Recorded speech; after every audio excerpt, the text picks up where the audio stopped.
Urban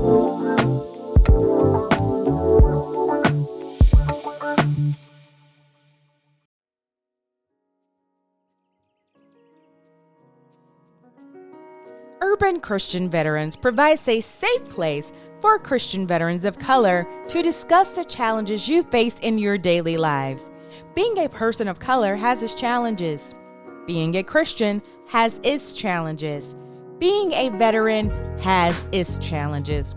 All of those factors being combined makes for a unique and sometimes difficult life experience that is seldom talked about in public forums. Thank you for tuning in to the Urban Christian Veterans Podcast. Here's your host, D. Allen Rose. Thank you, Aaron, for that wonderful introduction. This is D. Allen Rose, and you are listening to the Urban Christian Veterans Podcast. Brother Greg, welcome back, my brother. Welcome back. Thank you. Thanks for having me. Yeah, Dr. man. Dennis Rose. Oh. I was waiting to say that. Yeah. I appreciate that, man. I appreciate it. Well earned. Hey, man. It was rough. But I'm glad I'm past that now. So thank you again, man, for sitting down with me yet again. And I want to get right into some of these current events that we have going on. Roger that. There's a whole bunch. So if you had to take your pick, where would you start? Epstein. Let's start right there. Epstein. Let's start right there. Let's start right there. All right. I believe that both political parties have culpability in this. And what I'm saying is there was times when somebody from one party or the other could have done something leading up to this point. When I look at this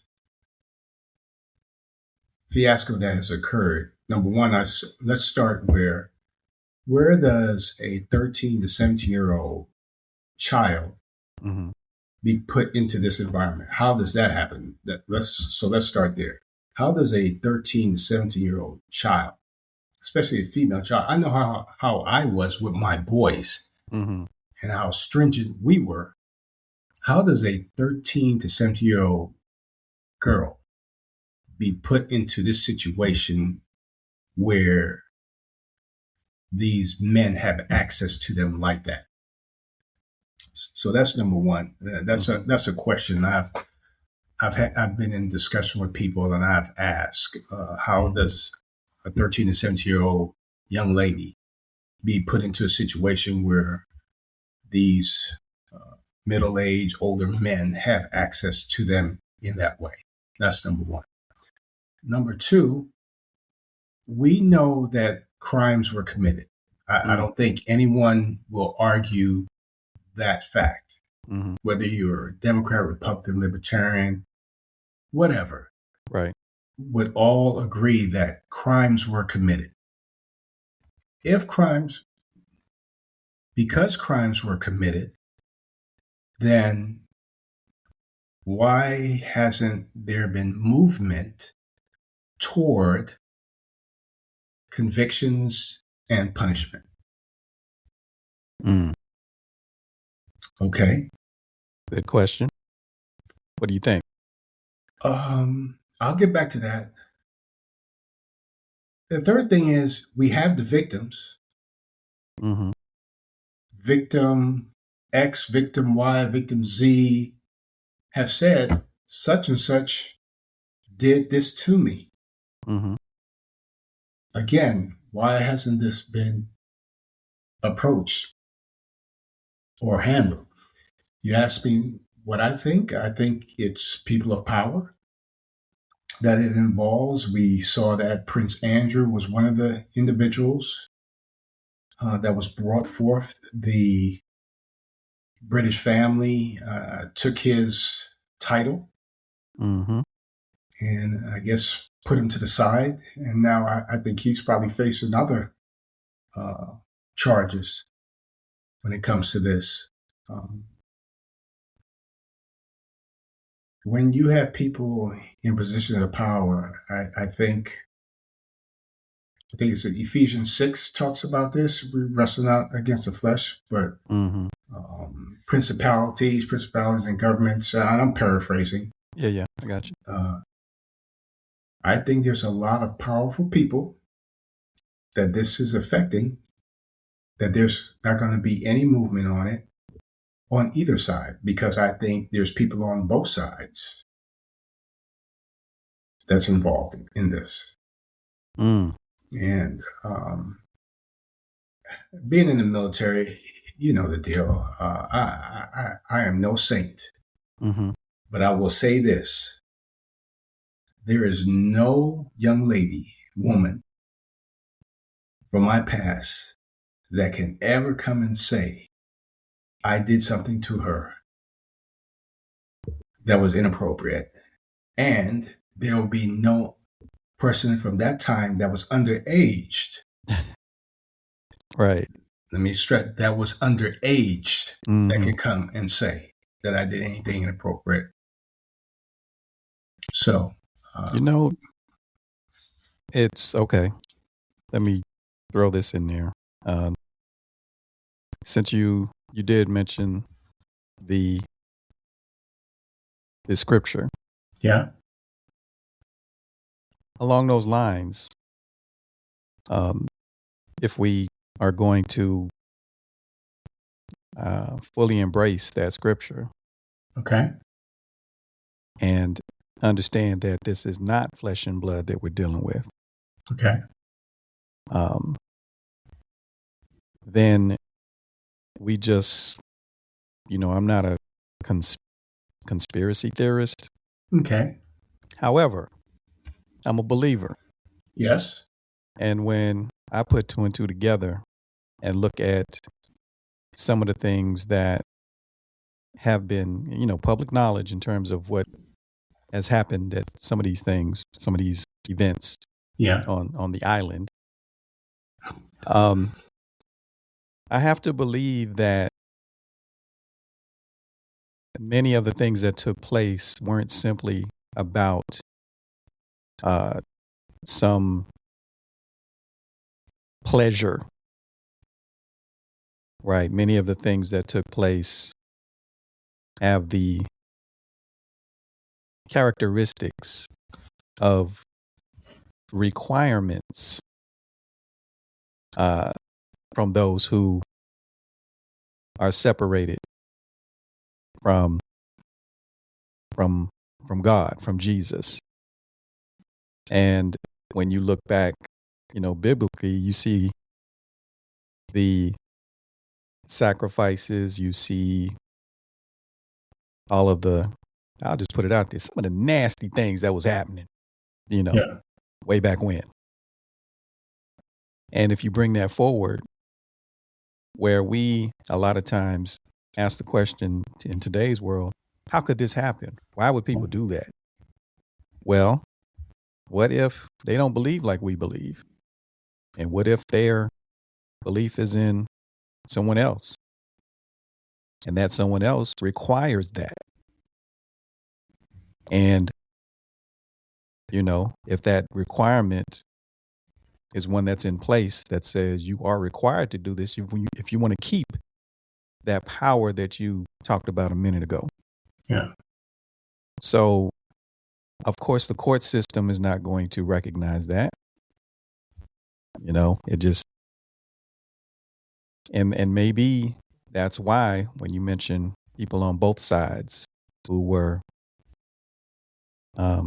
turning a blind eye, if you will, it could be that, of course, I can't say anything. I don't have proof, but when all else fails and it's hard to find explanations, it's easy to do one of two things. Either just say, oh, they just nasty, or it might be a requirement. And if you want to get deeper into the requirement, then pick up the good book. There's a lot in there. Yeah. So, I'm just saying it's a possibility that we overlook. And because society doesn't lean to a Christian belief first, it gets overlooked. That's what I'm saying. Yeah. So we will see what time will do with this situation. I don't believe it's going away. I think this is one time where you could have a lot of other distractions and things occurring, but I don't believe that this one is going to go away. So it's going to be here. It's either some people will have to take the fall, but I don't believe that this is going away. I agree. I agree. And I think the only reason why it's not going away is because there are enough unpowerful people raising noise about it to where it can't go away. Because, like you said, people on both sides of the aisle have allowed it to continue. And people on both sides of the aisle, quite frankly, are in positions of power beyond just the political stuff we see. That's right. You know? Yeah, I don't think a lot of people, once they taste power, they don't want to relinquish it. Once they get that taste. You say that. You can say that again.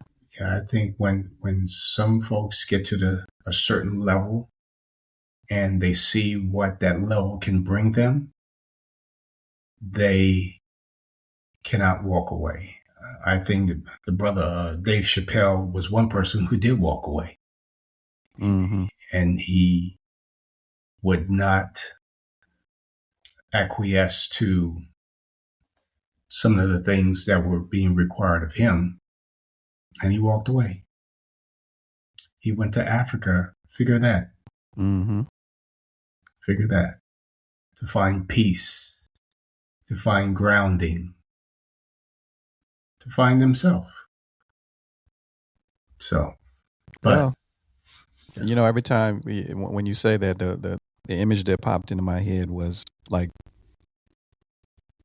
every time I see someone in an elected official, let's just say, get interviewed and spin and justify some of this foolishness. And I'm looking like, now I understand having a difference of opinion. Don't get me wrong. We can have a difference of opinion. Of course. But some things are just so blatantly obvious. I'm like, come on, man. Yeah. Yeah. Are you serious right now? Are you really? I don't believe that you believe what you're saying. Yeah. And I think some folks are under the belief if I say it enough, it'll become truth. Well, I'm not that guy that's going to fall under the auspices of that statement. I'm going to look at you and you're always going to be that person who did whatever, no matter what anyone else says. If I've always been like this, if I've experienced something in my life or seen it with my own two eyes, you're not going to make me believe different, no matter how much you try to spin it.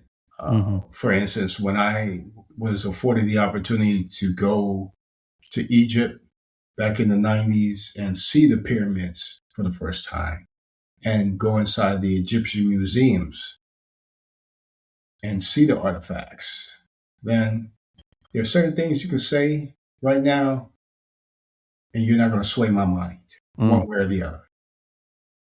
One way or the other, you're not going to sway my mind.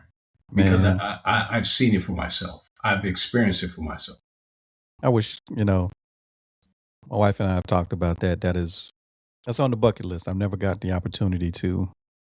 The closest I got to Egypt was a stop on the way to the desert. It was the plane stopped. We had to get off. We got back on. Yeah. Right on the Saudi. Yeah. I don't know why we stopped. Yeah. I think everyone should have opportunity to get that experience. I really should. I want to have the experience again because the time we spent in the Egyptian Museum, it was hours. And I think that alone may need a day, day and a half by itself. By itself. So I think that's something we all could learn something from. But the Epstein files, it's not going away.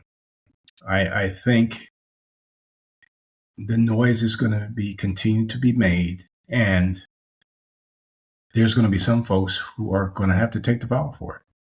Well, one thing I don't understand in terms of why no one's questioning this, but a few. There's a few out there.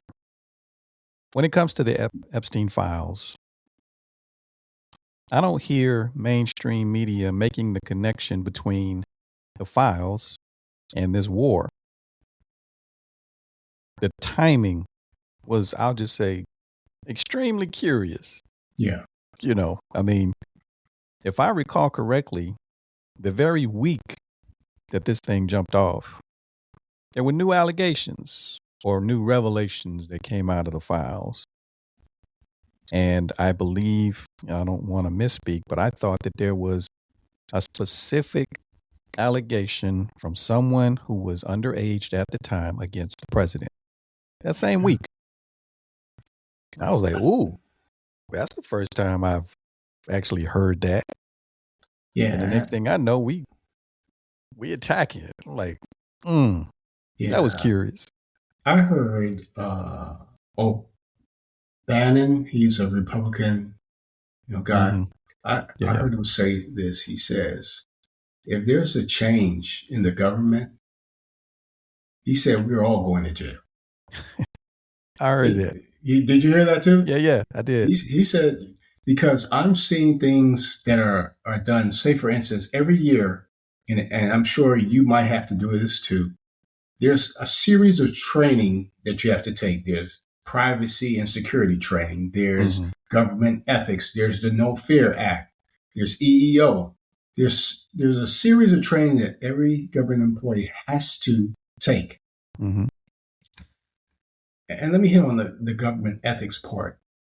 And I saw this, and I was very cautious of people trying to tempt you with things when they're trying to get government contracts. Mm-hmm.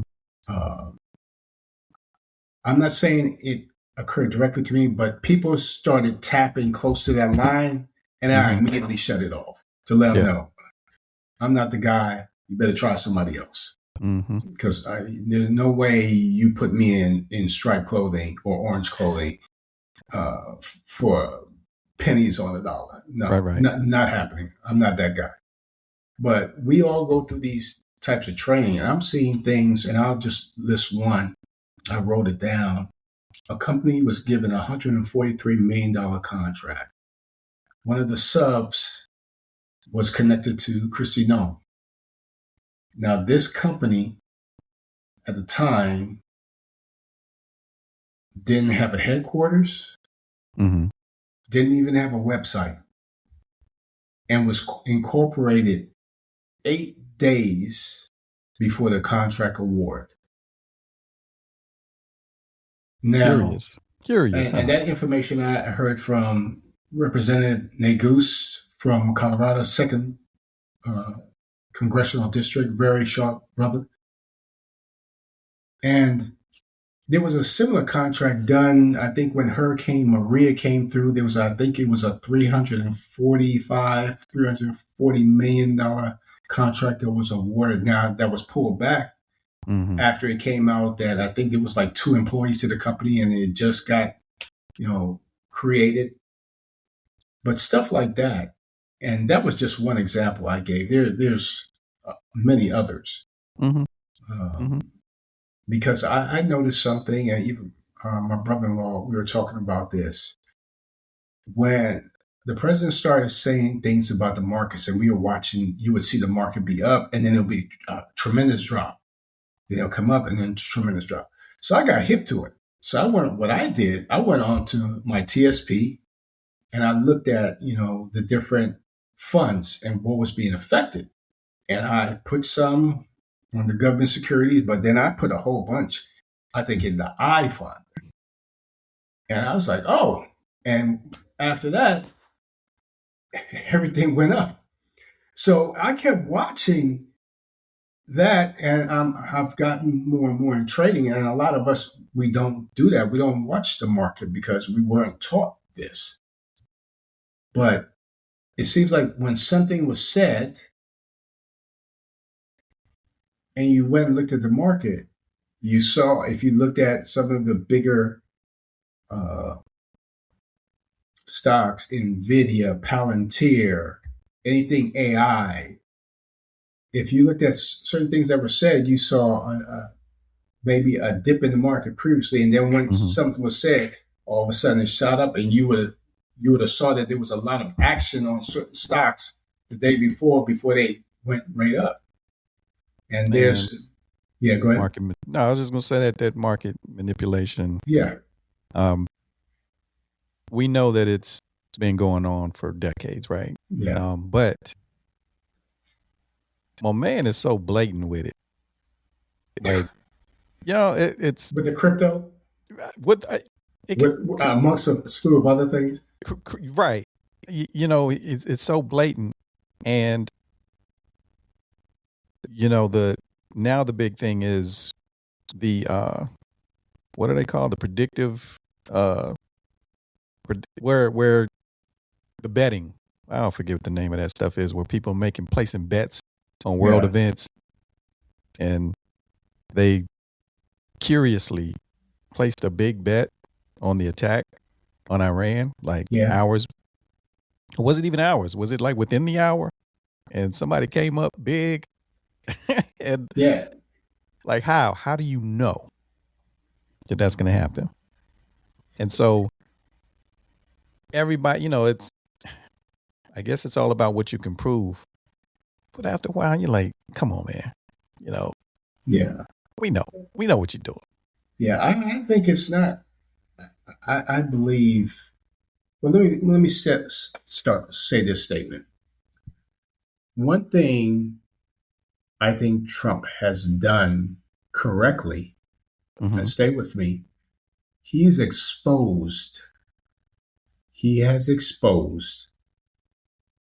the inadequacy and workings of our government. He's exposed that. Okay. Because, and the reason why I say, in the past, you would see things from the judicial branch that would make sense, that would move accordingly. You would see things from the legislative branch that would not let things happen. I have seen some things that's occurring and still occurring that, for instance, I'll give you an example. I still know that there's still people on administrative leave still getting paid since February of last year. Mm-hmm. There are people still in the government that have been put on administrative leave that are still getting paid. There are people who have lawsuits going, and I believe that they will take time, but eventually I think those people will win those lawsuits. That's my opinion. I believe those people will win those lawsuits. Well, in terms of exposure, I take it a step further. Yes, he has exposed the cracks in, our government. However, not even however, in addition to, I think that he has exposed people's hidden ideologies where they feel emboldened to come out and say what they really feel. Yeah. And I'll tell you, what was it? When he 2 years ago, when they started to expose the ideologies of these Supreme Court justices. Yeah. I was like, come on, man. You know, that's the one place you're supposed to be above all this foolishness. And humans are humans. oh, yeah, I get it. But to have a Supreme Court justice to be found, or to have been found, you know, in the back pocket of a billionaire with all these gifts and whatnot. Another one to have been found flying the flags of, Yeah. you know, these white nationalists. I'm like, and then he blames his wife, you know, like, Yeah. So, but when I saw that, I'm like, okay, these cats are at the highest level in the highest court making these decisions. And they have these hidden ideologies. And, you know, even then, that for me, I might have been late to the game. But when I started to look around and saw, oh, you got all these enablers in Congress. Yes. Like they were strategically placed that normally would be the stop, you know, the guardrails. They're just enablers now. Yeah. Right. Guardrails are gone. Right. And I think, I think that the founding fathers of the country assumed, there was such a thing called a gentleman back in the day. Yes. And these gentlemen would do the gentlemanly thing when it came time to, regardless of party affiliation, regardless of, personal beliefs, they would do the right thing. I think that that's what they banked on. And the exposure is now their money talks. Yes. And don't forget that requirement that comes with certain power that leads to things like the Epstein files. Let's just say that. So those of us who are not there have an uphill battle. And it's rough. Yeah. It's not a think. I know I wouldn't be there. There are certain industries that I don't believe that I would flow into because I'll put hands on somebody, or it would be because I still put hands on box. somebody, man. You gonna put hands on somebody? I do the gentlemanly thing, man. Yeah, gentlemanly thing can knock you out. Yeah, I still stay in the gym and I still throw these hands. Okay, right on. I can't get the DMV out of me. You can take me out of the DMV, but DMV is still there. Right on. Because you know how we grew up. You know how we grew up. Whether it's slap boxing or going to the body, you know what it is.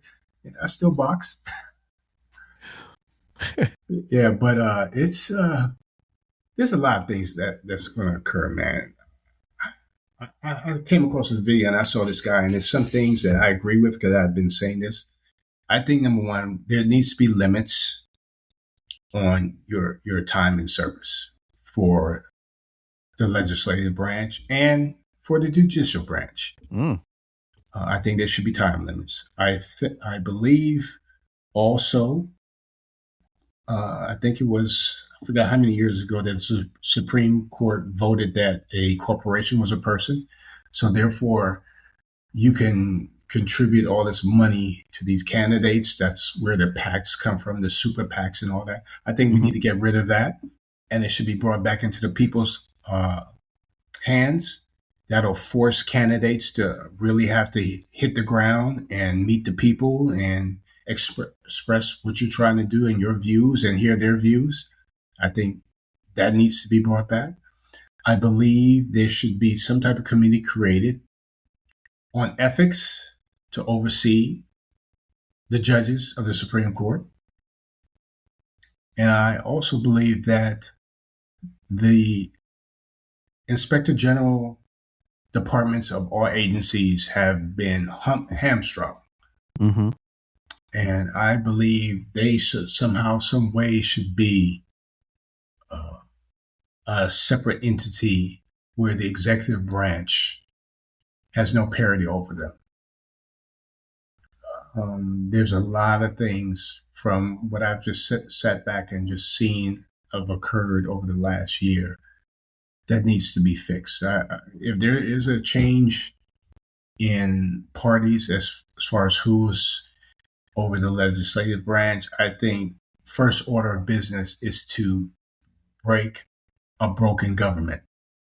I mean, do what you need to do to keep everything flowing from Medicare, Medicaid, SNAPs, benefits, whatever. Mm-hmm.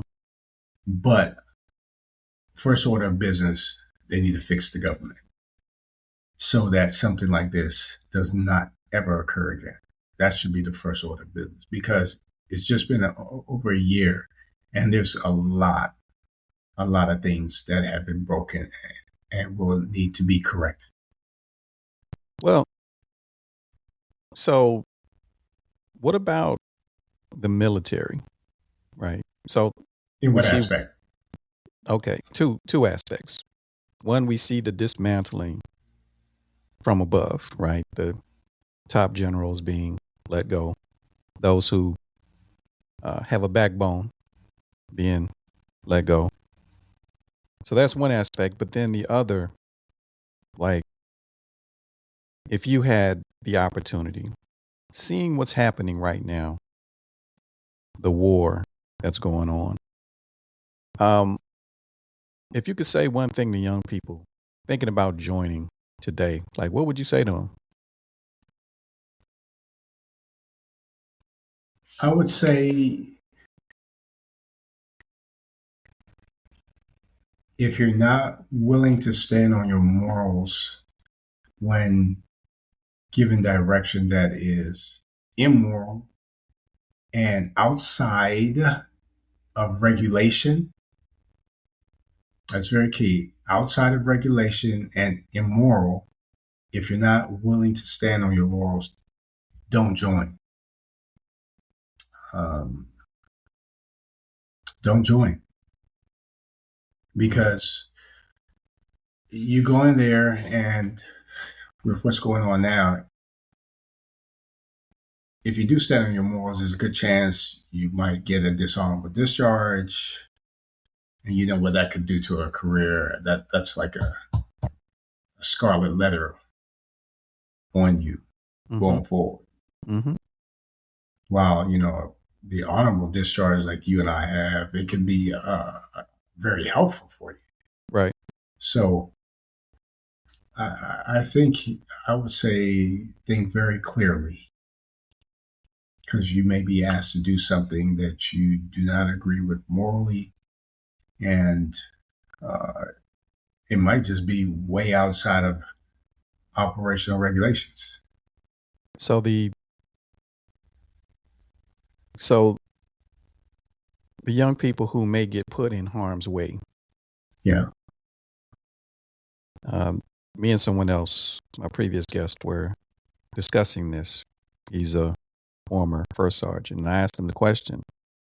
Well, I made the statement, asked the question. It's like, statement being, these young people who may get put in harm's way would be going up against individuals who, unlike them, are not concerned with coming home. Like when we join and people get shipped off, our culture is such that the families all gather around and we talk about what we're going to do when you come back home. Yeah. But you're going against an adversary who is not concerned at all about coming back home. Because they are home. You're fighting on their soil. Well, not only that, but their willingness to die for what they believe in. Yes. Whereas a lot of our young people go in for college benefits and things of that nature. Yeah. Enlistment bonuses. Yes. And such. So I asked him, man, what do you say? Like, how do you? The question is it your job to prepare them mentally to go against an adversary who has a different mindset than you? And that was a difficult question, you know? And so I ask you the same thing. If you had the opportunity to sit down with somebody across the table and you know what they're going up against, they don't. Yeah. How do you break that down? I remember maybe 2 years ago, I was possibly urging a nephew of mine to join the military. Okay. Because I feel that it afforded you a lot of opportunities and skill sets that you didn't have to pay for, as well as the benefits that it offered.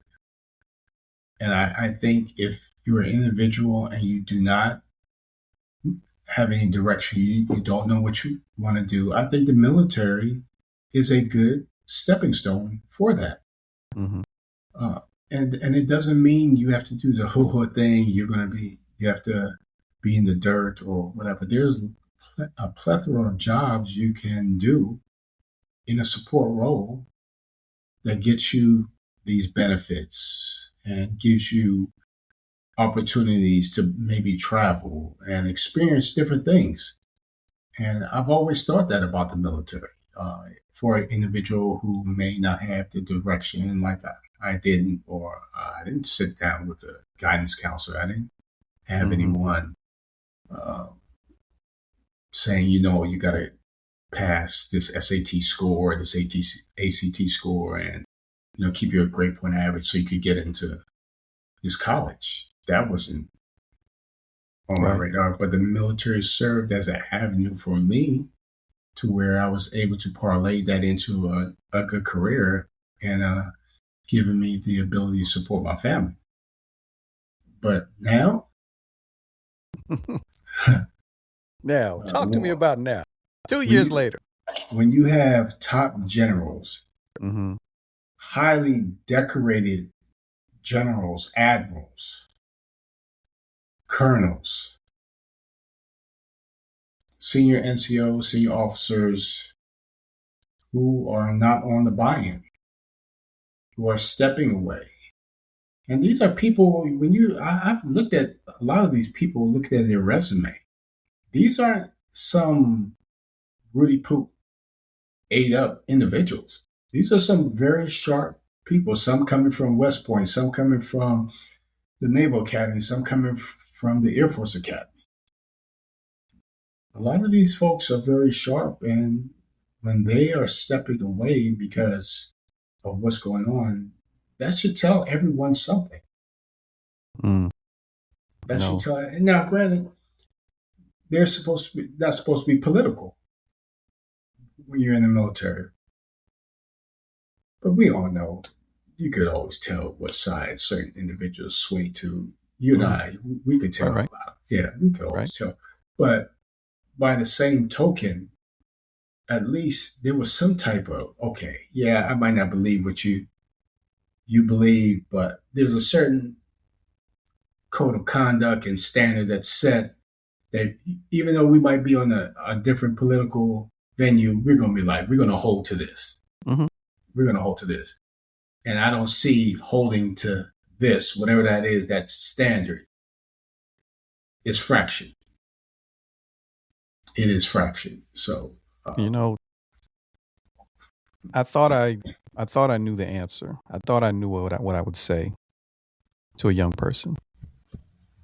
And right now, I got to be honest with you. I don't anymore.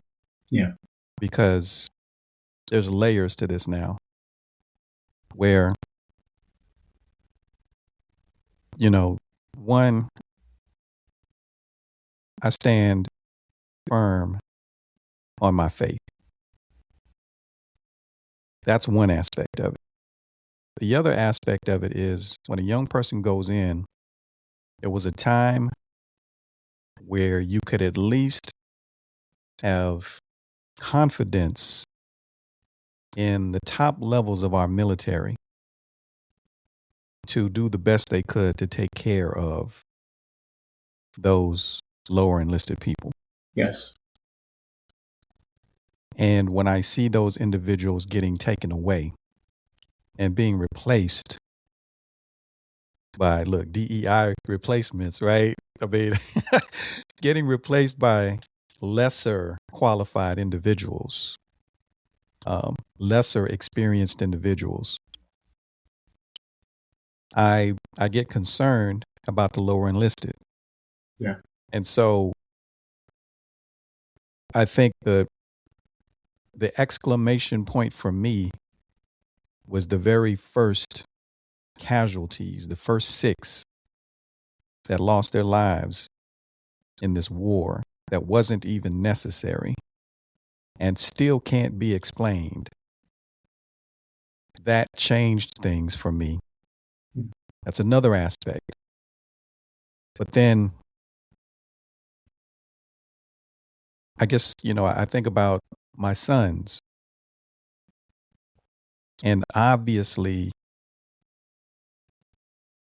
it's like the military needs soldiers, airmen, Marines, what have you, sailors, what have you,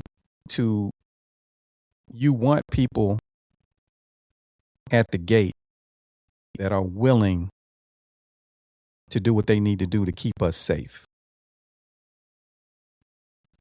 And it would be unfair, hypocritical to say, okay, son, no, you stay home or you go the safe route and let somebody else's kid do that. That's not the right thing to do. The right thing to do in my mind is to say, here's the possibilities of what could happen. And we're going to have faith. Not only am I going to have faith in the Most High, but I'm confident in those above you, at all levels above you, that they're well trained. They know how to handle things. Well, now that we've eroded that top level, I can't say that anymore. And so I don't know what to say right now. Like I honestly don't know. Yes, I have faith in the Most High. Obviously I do. But we're dealing with, like you said, some forces that are not flesh and blood right now. And spiritual wickedness. Yeah. And I'm like, and it's impacting the top levels. And I honestly don't know how I would answer that. I don't know what I would say. Luckily, my kids are, we're beyond that now. But for a younger person, I'm like, man, this is, we still need people at the gate, right? We still need them there. Yeah, we do. So if you're going to be there, I need you to have the right mindset. That's all I can do. Yeah. Well, say. There's an ultimatum if certain things don't occur by, I believe, noon tomorrow. Oh, 8:00 tonight, I think. Is that okay? But by noon tomorrow. Yeah. You're gonna find out. Well, we'll see. I think there's a few countries that have never been conquered. I think Afghanistan is one. Ethiopia is one. And I think Iran is another. The territory, the people. Let me explain it this way. A friend of mine, he was SWAT for PG County. Okay. Right on. So they were going through to clear this house and got in there, found suspects, and somehow, some way, one of the suspects got in a tussle with one of the SWAT guys. And he got in a few of them on this guy. And the guy, my friend was telling me, he was just cowering. And I guess he was telling me while they were doing the debrief, he's like, what happened in there? What's going on? Why aren't you fighting back? And basically, the guy had never been in a fight. Mm. Now, you and I growing up, DC, PG County, people, Compton, Magnolia Projects in New Orleans, people from certain areas, we grew up, we got in fights. Even if somebody pushed you on your bike, this is one of the questions he asked you. You never been pushed off your bike and had to, defend yourself? He's like, nah. So I say all this to say, unless you are special ops, 30th and 75th Ranger Battalion, guys who are constantly in it, in the mix, you get regular military in there who've never really gotten into a fight. And you throw them in with these people who, by history, have been fighting. Just ask the Russians in Afghanistan, going back to the 80s, and what happened with them. Mm-hmm. You get people who grew up fighting, you're going to have a problem. A real problem. Now, obviously, we have the equipment, we have the bombs, we have the drones, autonomous drones. But there's a point where you got to get face to face.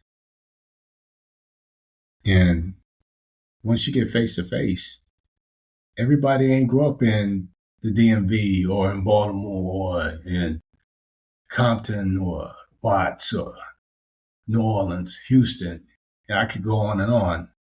In that type of, you had to have some diddy bop about yourself, some get up and go about yourself. Everybody didn't grow up like that, regardless of whether you're carrying a M4 Mm-hmm. or a SAW or whatever the new variant that they're using right now. There's going to be a point where you're going to have to get gritty.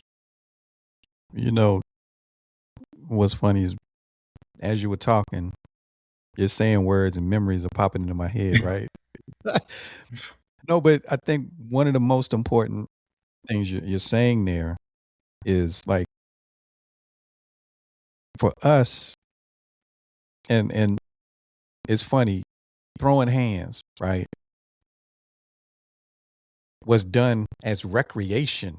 It wasn't, it didn't even have to be enemies, right? No. A lot of times you'll get out there and throw hands, and it wasn't, and here's the thing, I used to hate that.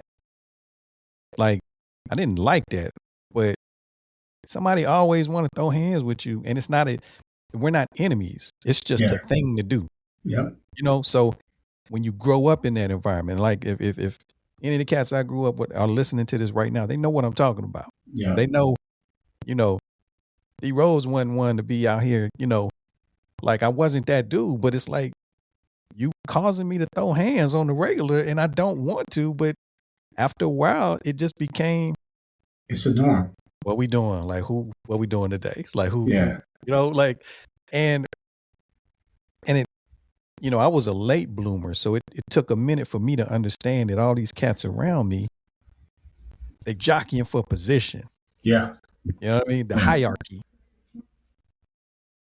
So that hierarchy thing is happening. And that's when I learned at an early age, when people say, oh, I don't play that. You either play or you get played. Like, you in the game. If you live in this neighborhood, you in the game. Yeah. And so, but my point is that, that generation of, I said for rec, it used to be a saying. We used to say, like, rec ain't hard, like, what I'm saying? It's like, that was what we used to say. And we didn't hate the cats. I remember our school buses used to pull up next to each other. And we would be hollering that out the window, like, oh, rec ain't hard, like what we, and it was a tussle, but it wasn't, we didn't hate these cats. We didn't, that's just what we do. And so what I'm saying is that generation, like you said, I mean, think about it, the football in the street generation, where you just got, I think about, like, my sons, have never experienced what I did coming up with the bruises coming home with fun bruises. These weren't, it was just, oh man, all right, you gonna shoot ball tomorrow? Yeah, but my arm is a little, yeah, I'll be out there. They didn't come up like that. So now you take this new generation who did nothing but play PlayStation. And when they play these combat video games, and just say, oh, I'm going to respawn. I got took out, but I'm going to respawn. That's the respawn generation. They think, well, I'll be back. I'm just going to be in the lobby, like, wow. And so I can imagine this cat you're talking about who had to really knuckle up going against somebody who was desperate, trying to get out of that situation.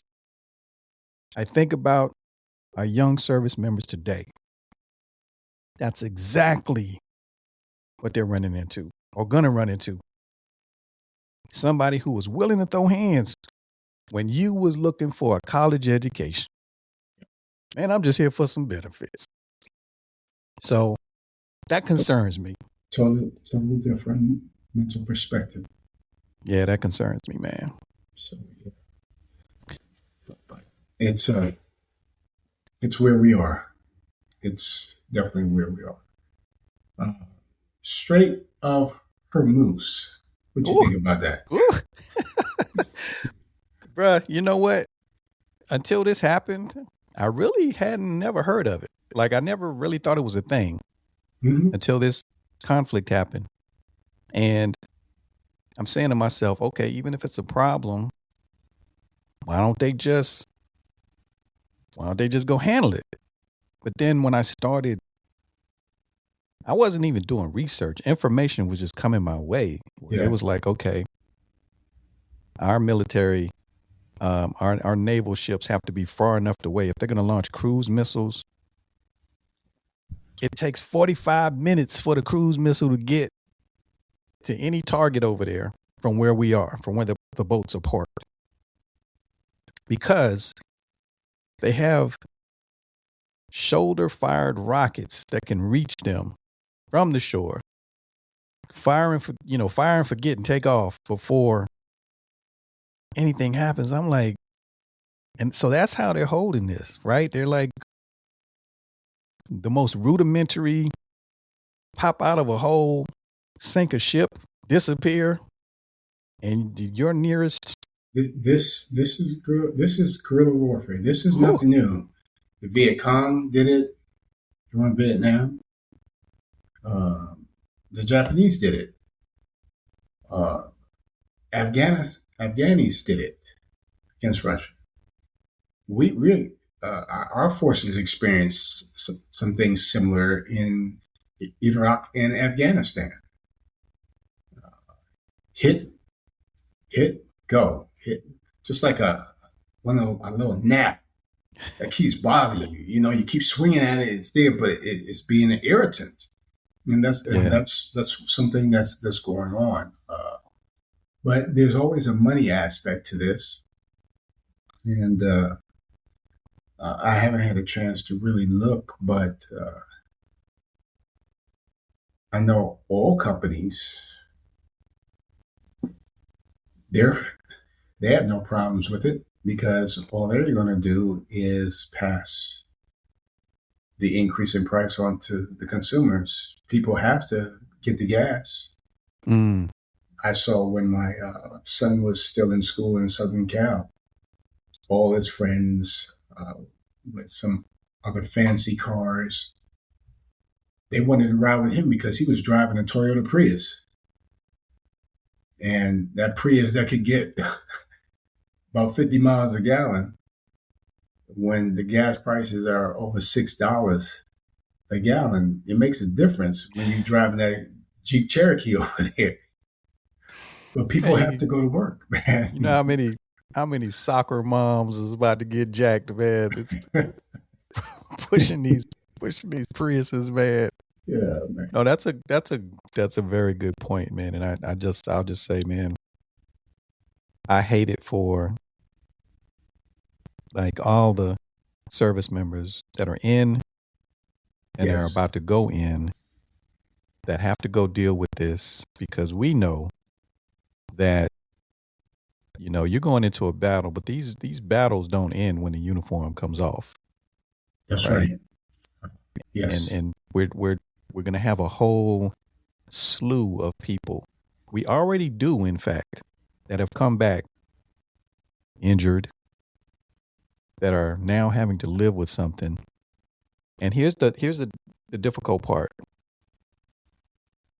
It's one thing to get injured in battle when you at least have some idea of why you're even there.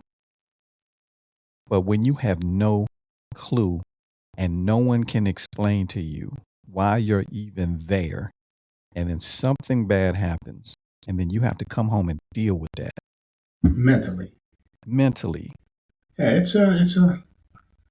It's a lot to say for those veterans that might be listening who may have your rating, especially for PTSD. It's a real thing. Mm-hmm. And somebody asked me, who do you talk to some of these things about? I said, other veterans who can relate. Mm-hmm. Other Exactly. veterans who can relate. That's who I talk to. So I hope this doesn't go to a point where we have to put a large amount of boots on the ground. I hope it doesn't lead to that, because that would be a situation where I believe it will be a high casualty rate on both sides. I remember during Desert Shield, Desert Storm, from where we were on my first deployment, I could see the glow in the sky from our bombers going and just raising havoc Mm-hmm. on that big push. And then you see them mid-morning boogieing back. And you hear the sonic boom over the desert. Or I remember something that stays in my head. I was a security and a driver for a colonel who was over the largest medical supply unit for all the MASH units. Everybody who saw the show MASH, those are our hospitals. Mm-hmm. We had one of the main MASH units about 2 miles off our site. So if it was anything severe burns, anything really critical, that was the combat MASH unit you were brought to in that theater. You were brought right there before they could get you out of there to, like, say, Lahnstuhl in Germany. Mm-hmm. And I remember I saw the buildup Okay. of M72 tanks. And imagine, like I said, it was 2 miles from our front security gate to their site. 2 miles. And imagine tanks lined up behind each other, stretched that far, moving up north. I saw that. I was like, somebody about to get messed up. Man. Think about this, man. Remember the big word back then was sorties. They're flying sorties. Sorties, yeah. And the bombers were doing what they were calling carpet bomb, right? Just constantly doing carpet bombs. Now watch this. You remember, it's something that I know you got to remember, that the sound of a Scud getting hit by a Patriot. Oh, yeah. Just the one explosion, right? I mean, it's something I can't explain to people. You just had to be there. I can't put it into words. I remember in Dhahran, right there. Yeah, absolutely. If you were ever at Kobar Towers, that famous picture that people wrote, yeah. So the thing is, so you remember, if you understand the sound and the vibration and just how loud, like it's an explosion where the sound is everywhere. You can't even tell. It reverberates. Now, throughout. That was us, right? Scud, boom, big explosion. Wow, that's crazy. But then I put myself in the shoes of those on the other side that were getting carpet bombed. You know what I mean? Oh yeah. Like, I mean, they were getting carpet bombed for hours at a time. So those explosions we were hearing times 50 per hour or more for several hours at a time. In fact, for as long as it was dark. I was like, man, you know, from a human perspective, I know what that still does to me. Devastating. Right. But when I put myself in the shoes of individuals on that side that may have survived, I'm just saying, you talk about boots on the ground that may happen. Bro, we're in a situation right now, based on what I see. The only way to get out of this is to just drop everything and come home. Take the loss, take the L. Like it didn't go like it was supposed to, because in order to win, you got to go above and beyond boots on the ground. You got to do the big one, right? And if you put boots on the ground over there, you're going to need boots on the ground over here, because those people who got carpet bombed while we were over there, they got kids now that have grown up with certain ideologies. And all this new administration did was stoke the fire. Yeah. So I don't know what he's going to be talking about tonight. I don't know what's going to happen tomorrow at noon. But I'll just say that there's an escalation. And if pride gets in the way and you just can't learn to take the L and be like, you know what, my bad. Pride comes before the fall. Ask Nebuchadnezzar. Yeah. Man.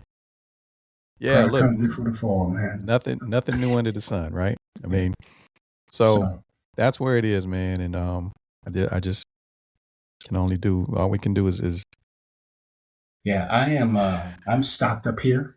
Yeah. I feel you.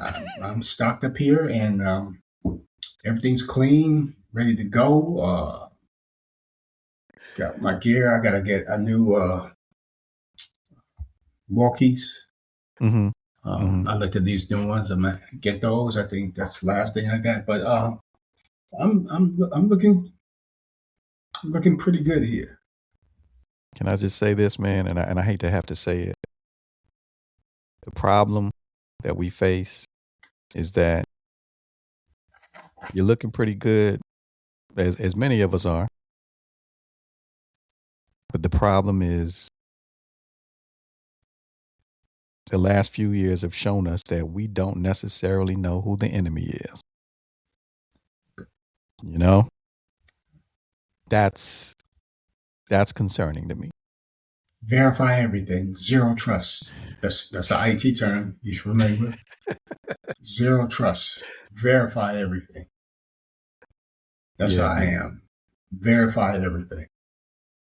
Yeah, but you know, when you're the only one in the household that even has a clue of the possibilities, and some might say, no, I get it, I understand, but your day-to-day activities don't show me that you understand, right? Yeah. And so anyway, I don't want to even have to think about that, but the point is, I'm really concerned about, that there was a time, especially, I don't know that since the military, when stuff jumped off, like you said earlier, it didn't matter what side of the aisle you were on. It didn't matter what beliefs you might have had when stuff jumped off, we were shoulder to shoulder, back to back. That's right. You got my right, I got your left. That's right. Didn't matter what you look like. That's it. Right. Now, though, I don't know. Is this guy, when I turn this way, is he gonna shoot me? I don't know. Right. And what's even worse, that joker might look like you. You know what I mean? He might even look like you, man. And it's like, oh. That's why I only deal with people. Everybody I deal with, I've known basically 30 plus years. And it so happens that those individuals I serve with. Now I have about, I think, a few from high school. There's only maybe a handful of people from high school that I still deal with. And I ain't talking about friends on Facebook. I'm talking about, I call. Right. Yeah, we friends. Okay, yeah. But the people I deal with, I've known for 30 years, and I serve with them. And that's it. Yeah, I get it, man. I get it. Look, man, I know we had to get a earlier start today because I think you had some stuff going on. So I'm gonna have to step. Yeah. This definitely got to do another part to this. Oh yeah, because you and I could get on here. We could really roll. And I hope that panel that you're talking about, I pray that you can get that going because I'd love to be a part of that. Oh yeah. To support the brother and because you're doing a positive thing. So, you keep the faith, stay ready so you don't have to get ready, as the saying goes. Mm-hmm. Be respectful to all people, regardless of, where they coming from. But I tell my boys, being liked is overrated.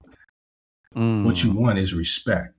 I don't care if you don't like me, but I implore you to respect me. Okay. And as long as we have respect, if we have different opinions and views, fine. Just be respectful. Wow. Just be respectful. Well, listen, man. When is the book coming out? I know you look. I know you got one up your sleeve, man. Look at here. Look, I applaud anyone who gets a doctorate because in my office, I had, 1, 2, 3 individuals a few years back doing it. And I helped, read the dissertations and, make suggestions here. There. And I'm like, look here. I'm a technical guy. I hate writing. I hate writing. I'm a technical. Put a system in front of me and say, make it work. Right. Tell me to write a 20-page paper. And it's like torture. Come on, man. It's like torture, man. I hear it, man. You got a book in you, man. You got a book in you. You know what I mean? And I think you ought to consider, okay. Putting pen to paper and letting it out because I think you have a perspective that would be valuable to some folks out there. So, we'll see. Maybe I'm planting some seeds. Maybe you'll water them a little bit, and they'll sprout. But I honestly, I think you ought to consider it because on top of that, it's a legacy, right? Yes. Leave a legacy. You part of the motivation for me writing mine was, I got a little granddaughter. Yeah. And when she gets old enough to read and old enough to understand stuff, long after I'm gone, she see pop picture on the cover. You know what I mean? Like, yeah. Oh, okay. Yeah, I'm waiting for mine to come in. And let me show you something right quick. Okay. Show me something. Let me show you something right quick. Because it's in the family. Okay. My cousin in Canada did this little children's book a few years ago. Okay. And I just got a copy from my wife's nephew. I think this is his second book that he's read. Here's what I want you to do. Okay. I want you to send me the info and the links to where we can order those. Okay. And when I publish this episode, I will put those links in the description. Okay. And I'm all about supporting them. Never met them, but it doesn't matter. Yeah. And I'm gonna put that in there. Yeah, I haven't read this, but this is for a nice little children's book. That looks like us. Okay, right on.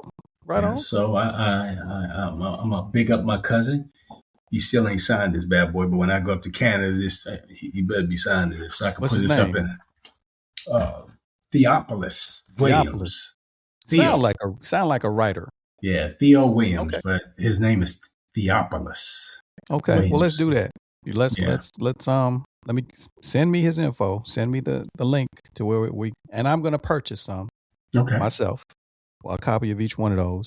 Yeah. And we're gonna put them out there, and who knows, maybe even discuss a tad bit. You got to read the books, though, right? You got to read them. Yeah, now I gotta read my nephews, but I've read this little thing. But I will plug. I think I plugged a book, "Cry Like a Man" by Jason Wilson. Bro, come on now. You had me to buy that book. You remember that? I bought that book. Yeah, that was a good read. It was a good read. As I told you, I hadn't read a book in years, and when I picked that book up, I finished it in a day and a half. The only reason why I took a day and a half is because I just had other things going on. Or I also would have been within the day. The brother had a compelling story, man. Yeah. So yeah, I read the book. In fact, I just put it back on the shelf because it had been on my desk for the longest. Yeah. And shout out to him, man. And we're looking for yours. So got to get yours in there, and we're gonna make this thing happen, man. So we're gonna water them seeds. But yes, we need to do this again. Hey, we need to continue. Yeah. That's right. I'm a phone call away, man. Okay, I appreciate you, brother. Again, Mr. Greg Henry, thank you so much for sitting down with me. Always a pleasure.